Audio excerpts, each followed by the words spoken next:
तुझ्या हातची प्यादी आम्ही खेळ तुझा हा सगळा तुझ्या कृपेने मांडला मी संसार माझा वेगळा संसार माझा वेगळा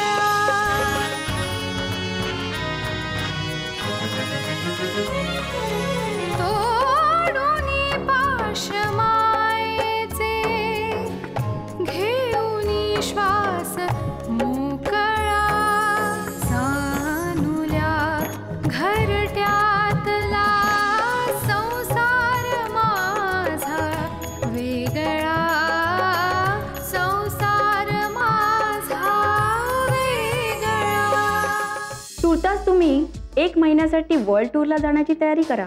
1 महिना म्हणजे मला जरा हिला विचारावं लागेल। अहो काय हिला विचारायला पाहिजे? बॉस तुम्ही आहात की ती? प्रश्न तिच्या सुरक्षिततेचा आहे। माझ्या बायकोला माझ्या विरुद्ध आमच्या विरुद्ध भडकवायचं नाही। इथं नवीन राहायला आला आहात, शिस्तीत राहा। अगं कंपनीने मला इंटरनॅशनल ट्रेड फेअर साठी डेलिगेट म्हणून पाठवायचं ठरवलंय। ओ वाव, तब्बल 1 महिन्याची फॉरेन टूर आहे। तू 1 महिन्याकरता एवढ्या लांब नको जाऊस ना। मला इकडे खूप भीती वाटते रे। मी तुला नंतर फोन करेन। आणि हो, माझ्यासाठी जेवण ठेवू नकोस, आई मला जेवल्याशिवाय पाठवणार नाही। ओके? हो पण तरी मी थोडंसं ठेवेन काहीतरी, उपाशी नको राहूस तू। बरं चल मी ठेवते, काम अर्धवट ठेवलंय। हा प्लीज चल बाय। बरोबर रुजुता, काय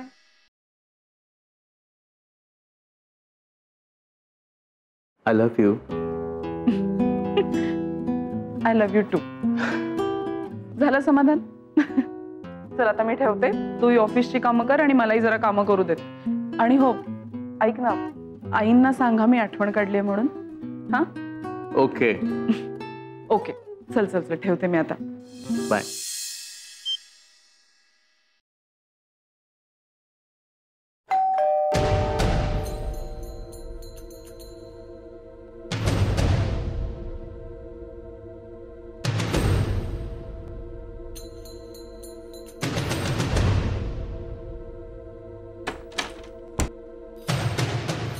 सोनाली ये। भाऊजी नाही आहेत ना घरात? नाही ग, ऑफिसला गेला तो। रुजुता, मला आज तुझी मदत हवी आहे। कसली मदत? बोल। अगं आज आमच्याकडे पाहुणे येणार आहेत संध्याकाळी, आणि माझ्या सासूबाईंनी ही लांबलचक यादी दिली आहे पदार्थांची त्यांच्याकरता करण्यासाठी। श्रीखंड, पुऱ्या, वेगवेगळ्या प्रकारच्या भाज्या, चटण्या एकटी कसं करणार आहे मी? आणि परत त्यांनी माझ्यावरच सोपवलंय की भाजी कोणती करायची ते तूच ठरव, आणि चांगली कर, याद राख। एवढे कोण पाहुणे येणार आहेत तुझ्याकडे? काही नाही ग, माझ्या धाकट्या नंडीला बघायला कोणीतरी येणार आहे। असे बघायला येतात आणि जेवून जातात। नणंद आहे तिथेच आहे, मी राबते यांच्यासाठी। ओके ओके बरं, पण मग मी काय करावं अशी तुझी अपेक्षा आहे? तू आधी मला हे सांग की 10-15 लोकांसाठी जेवण काय करू? अगं तर ते मी कसं सांगू तुला? नाही ते तूच सांग, मी खूप कन्फ्यूज झाले, मला काही सुचत नाहीये। बरं 1 मिनिट, मी माझ्या मम्मीला फोन करून विचारते। हा गुड आयडिया। ये ये।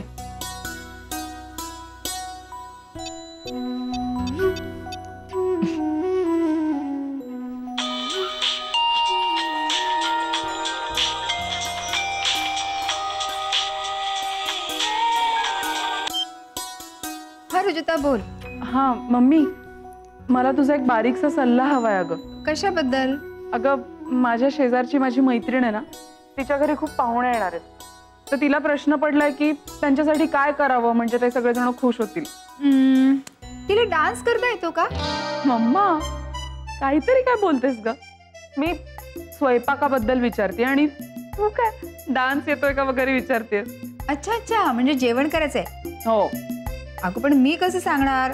म्हणजे ते लोक कोण आहेत, त्यांची पद्धत काय, हे कळल्याशिवाय कसं सांगणार? ते जाऊ दे, तू आपल्या पद्धतीचं सांग ना काय केलं पाहिजे ते। हे बघ, आपल्या महाराष्ट्रामध्ये सगळ्यांना आवडणारं जेवण म्हणजे कोल्हापुरी पद्धतीचं जेवण।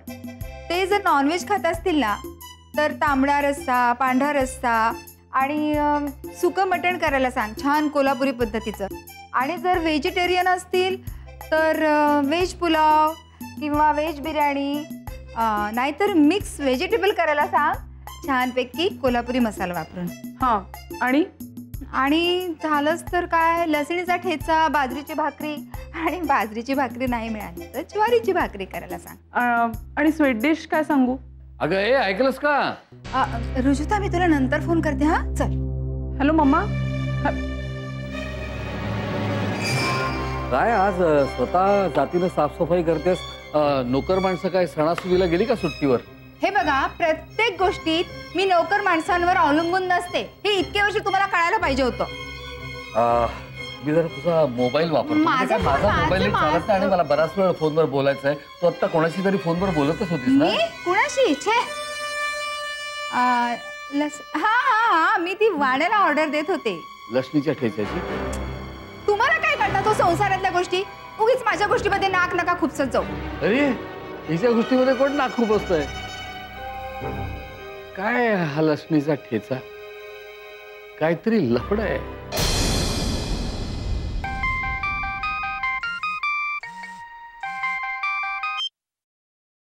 हॅलो मिस्टर घाटगे, how are you sir? Fine thank you. Mrs Shringarpure आहे. मीटिंग कधी करायची? तुम्ही सांगा. आज संध्याकाळी भेटूया. Yes sure. संध्याकाळी 6-6:30 वाजता या कॉन्ट्रॅक्ट साईन करण्यासाठी.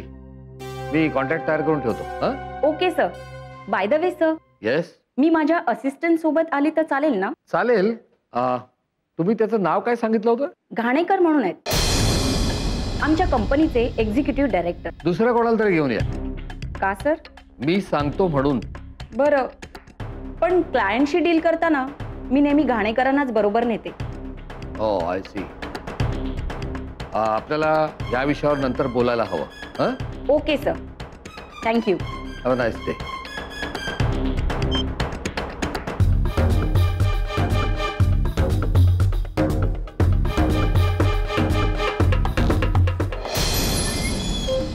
ठीक आहे भिडे, आता आणखीन काही आणू नकोस. 5:30 झाल्यात. मी निघायच्या गडबडीत आहे रे. अरे तेच सांगायला आलोय तुला. निघत असशील तर लवकर निघ, नाही तर मॅडम कधी येतील आणि तुला इकडे पकडतील.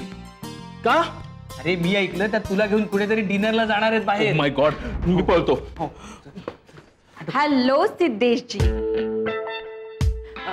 Sorry Mr Ghanekar. Yes ma'am. हे काय, तुम्ही बांधाबांध करून कुठे चाललात? मला जरा एक अर्जंट काम होतं. मीही त्याचसाठी आली आहे. म्हणजे? आज एका क्लायंटकडे आपल्याला डिनरला जायचंय.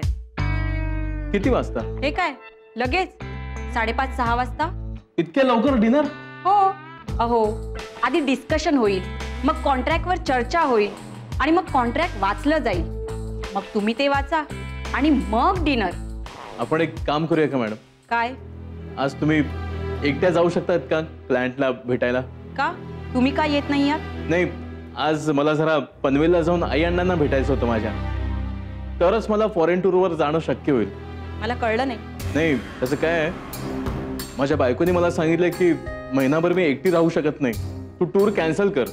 That is impossible. म्हणूनच तर मी पनवेलला जाऊन माझ्या आई अण्णांना कन्व्हिन्स करणार आहे की माझ्या गैरहजेरीत त्यांनी रुजुताला कंपनी द्यावी. अहो पण ते काम तुम्ही उद्याही करू शकता. मी काय म्हणतो मॅडम, सिद्धेशला जाऊ द्या ना. त्याने समजा आजची अपॉइंटमेंट कॅन्सल केली आणि उद्या ग्रहस्थिती बदलली तर त्याचं काम होणार नाही ना. अहो पण आज जर हे माझ्या बरोबर क्लायंटला भेटायला आले नाहीत ना, तर माझ्या बरोबर कंपनीची ग्रहस्थिती बदलेल. त्याचं काय? मॅडम प्लीज असं बोलू नका. मला माहिती आहे तुम्ही मॅनेज करू शकता. हा जर तुम्हाला मी फॉरेन टूरवर जावं असं वाटत नसेल तर मग मी येतो तुमच्या बरोबर क्लायंटकडे. नको, त्यापेक्षा तुम्ही जा पनवेलला, गाडी घेऊन जा. नाही मी जाईन ना ट्रेनने, मला सवय आहे. भेटे जरा प्लीज मॅनेज करा. Thank you madam. भिडे, प्रत्येक वेळेला तुम्हाला नाक खुपसायची गरज नाही. आणि यापुढे जेव्हा मी मिस्टर घाणेकरांशी बोलत असेल ना, तेव्हा या केबिनच्या बाहेर चालायला लागायचा.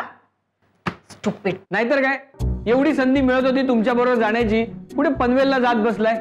मी त्यांना नाही तुम्हाला बोलली. मला स्टुपिड इडियट. Get out.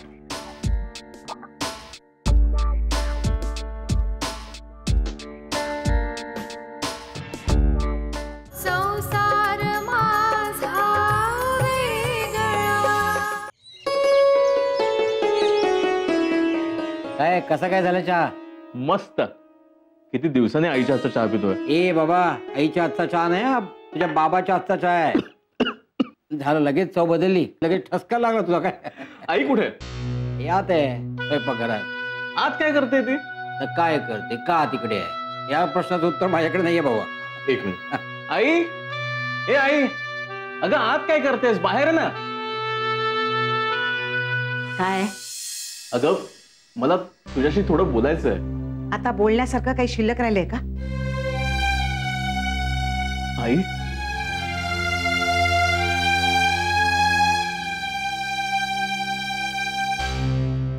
असं का ग बोलतेस? इतकी वर्ष तू मला तळ हातावरच्या फोडासारखं जपलंस, माझ्यावर प्रेम केलंस. आणि त्याच्या मोबदल्यात काय दिलंस? खुशाल लग्न करून निघून गेलास. आम्ही निघून नाही गेलो आहे, तू आम्हाला हकलवलंस. एकूण एकच आहे ना? एकूण एकच नाही आहे. तू जरा ऍडजस्ट केलं असतंस तर आपण कायमचे एकत्र राहू शकलो असतो. कशाला? त्या काल आलेल्या पोरीची उष्टी खरकटी काढायला? आई, तू असं बोलून रुजुतावर अन्याय करतेस. हं? आणि माझ्यावर अन्याय झाला ते तुला दिसत नाहीये का? काय अन्याय झालाय तुझ्यावर? महिन्याच्या महिन्याला आम्ही दोघंही तुझ्या हातावर पगार आणून द्यायचो ना. हो, नुसता पगार हातावर ठेवला म्हणजे झालं वाटतं. मग अजून काय अपेक्षा होती तुझी? हे बघ, मला त्याविषयी काही बोलायचं नाही. तू कशासाठी आला होतास तेवढं सांग. तू अशीच माझ्याकडे न बघता बोलणार असशील तर मलाही काही बोलायचं नाही. ए संध्या, अगं असं काय करतेस? मुलगा एवढ्या दिवसानं आलाय, त्याला तुझ्याशी काही 2-4 शब्द चांगले बोलायचे, त्याच्याकडे बघून बोल तरी. काही उपकार केले नाहीत त्यांनी माझ्यावर. तसंच काहीतरी कारण असेल. एरवी कुठे आठवण येते त्याला आई वडिलांची? बरोबर आहे, अगदी बरोबर. तसंच काहीतरी कारण आहे, म्हणूनच आलोय मी तुझ्याकडे.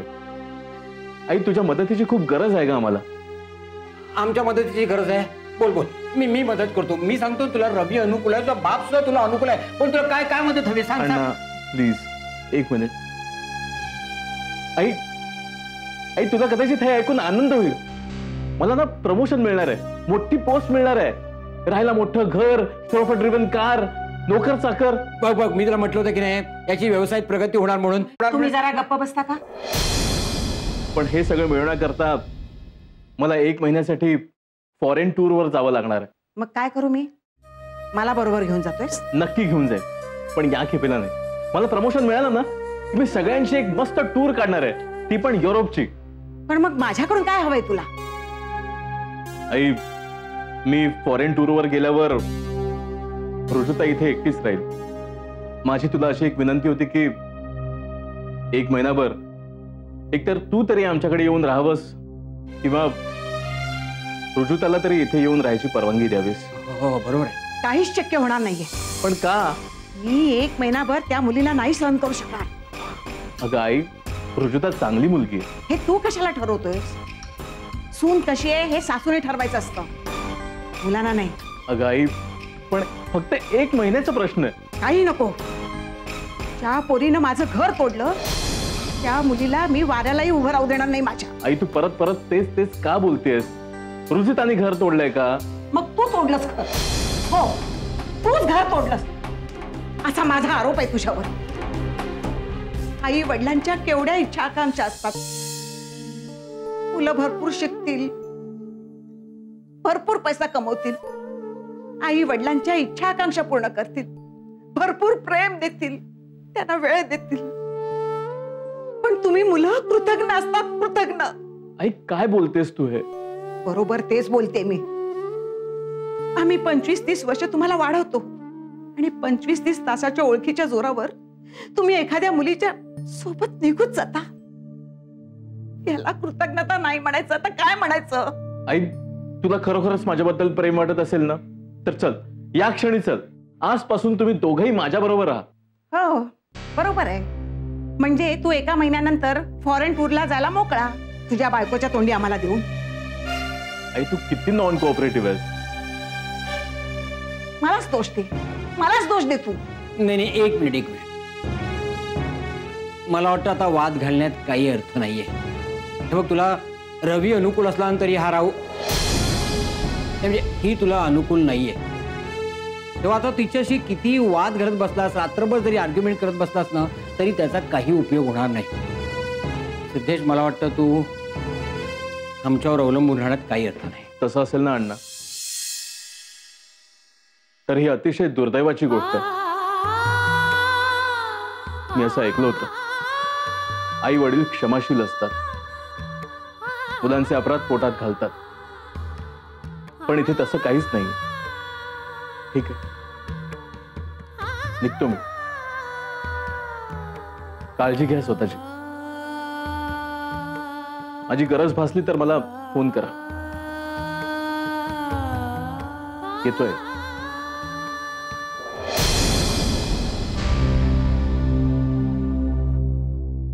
अण्णा, यशस्वी बेटा.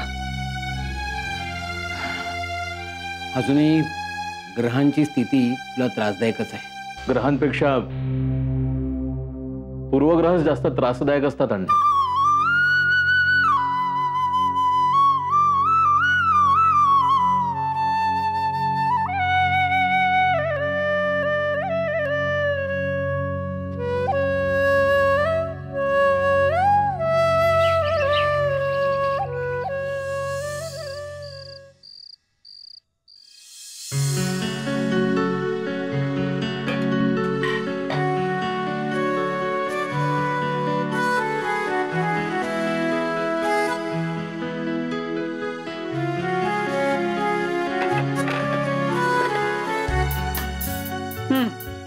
हे घे.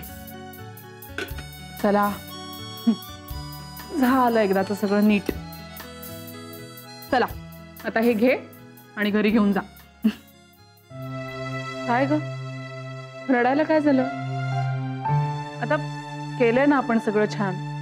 मग हे पदार्थ खाऊन तुझ्या घरचे पाहुणे खुश होणार नाहीयेत का? होतील. मग काय झालं रडायला?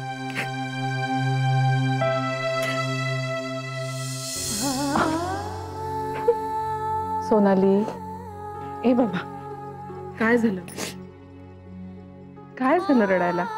माझ्या बहिणीने सुद्धा माझ्यासाठी एवढं सगळं नसतं केलं ग. तू किती चांगली आहेस रुजुता. माझा नवरा तुझ्याशी किती रफली वागतो, पण तू ते काही मनात न ठेवता मला मदत करतेस. तुझ्यासारखी बाई शोधून नाही सापडणार. काय ग तू सारखी काय रडत असतेस? सिरियल मधल्या बायका नाही का सतत रडत असतात तशी. बायकांनी असं सतत रडायचं नसतं, आणि हल्लीच्या मुलींनी तर अजिबात रडायचं नसतं. खंबीरपणे राहायचं असतं. प्रत्येक परिस्थितीशी हसून सामना करायचा असतो. मला सांग, देवाने आपल्याला पदर कशासाठी दिलाय? खोचण्यासाठी दिलाय ना. मग कमरेला पदर खोच आणि ताठ मानेनी जगायला शिक. माझ्याकडे बघ ना, मला नाही का घरच्यांनी टाकलंय, सासरच्यांनी पण हकलून दिलंय, तरी सुद्धा मी धीर सोडलाय का? मगाशी नाही का मम्मीनी अचानक फोन कट केला तेव्हा वाटलं का मला वाईट? रडले का मी तेव्हा? नाही ना. नाही रडले ना. सांग, रडले? मग नाही रडायचं. तेव्हा नाही रडलीस, पण आता रडतेस. अगं चल, उगाच इमोशनल करतेस मला. चल घे आणि जा लवकर.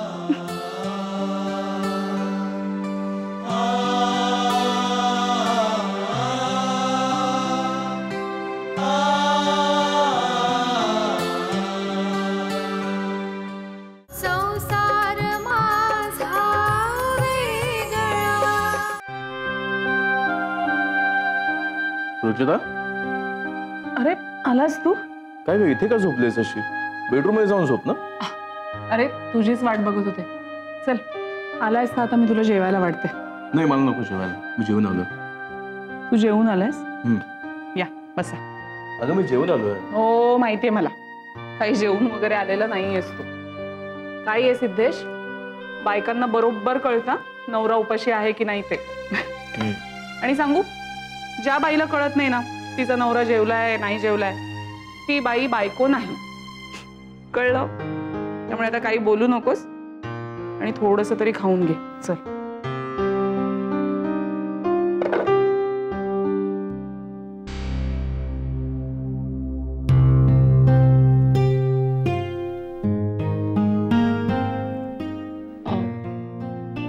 पनवेलला जाऊन आलास का? पण राहू दे.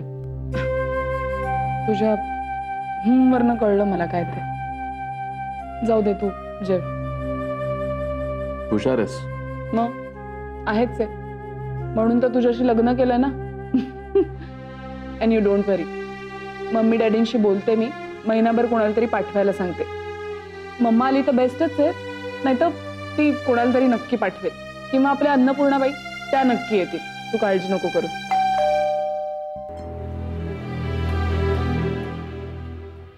थांब जरा, मी बघते.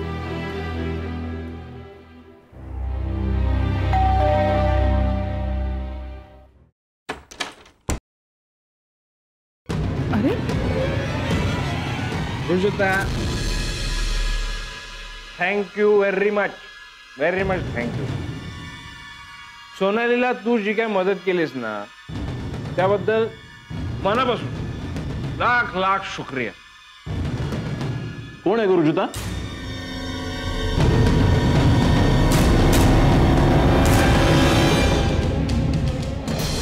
आज सकाळपासून तुझा फोन इतका बिझी कसा? सकाळपासून एवढे फोन काय येत आहे त्याच्यावरनं तुलाच कळायला पाहिजे. आणि तसंही या फोन्सच्या आधीच तुम्ही मला सांगितलं नाही तुमचा मूड कशामुळे खराब झालाय. आज सकाळपासून ना विचित्र वाटतंय, म्हणजे काहीतरी चुकल्यासारखं वाटतंय. रिकाम. अरे ती शृंगारपुरे मॅडम येते तुला फायर करायला. फायर करायला? कंपनी सक्सेसफुली चालवण्याची जबाबदारी माझी आहे. या बाबतीत जर तुम्हाला कॉपरेट करायचं नसेल तर राजीनामा द्या.